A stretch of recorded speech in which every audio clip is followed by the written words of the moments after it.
I have updated information about the boats that are being blown up in the Caribbean and the Pacific, um, in the Central America area, very near to me. Since it's so close to me, a lot of people are talking about it around here.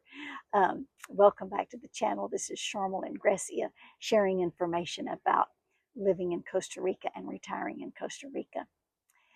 So, according to some recent news reports, the United Nations has called for an investigation of the United States attacks on alleged drug boats in the Caribbean and the Pacific waters.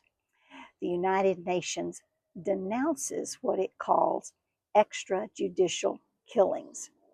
The United Nations calls for an end to blowing up boats and killing people without searches, investigations, seizures, arrests, due process, and convictions. So this all started about 6 weeks ago, and since then, 62 people have died when these boats were suddenly blown out of the water. And some of their relatives say that some of these people were just fishermen and not drug dealers. Now, we don't know if they were fishermen or drug dealers because, again, there was no investigation or search or seizure, no arrest, no kind of due process at all. People were just killed when their boats were blown up, and which is a violation of international laws. Now, this all happened off the coastlines of Venezuela and Colombia.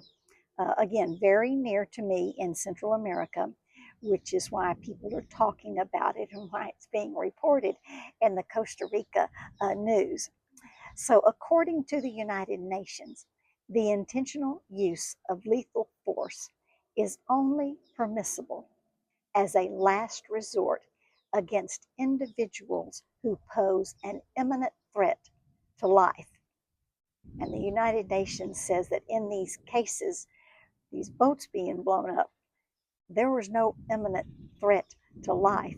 Um, in most cases, some law enforcement agency, normal circumstances, a law enforcement agency like the Coast Guard or another agency would board the boats, search the people, uh, seize any kind of drugs or other contraband, um, make arrests if that's what was called for, and then there would be due process that might or might not lead to convictions. Even if it did lead to convictions, the death penalty would not be imposed for transporting drugs.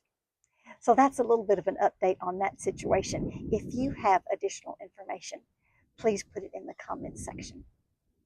Pura vida, ciao. See you in the next video.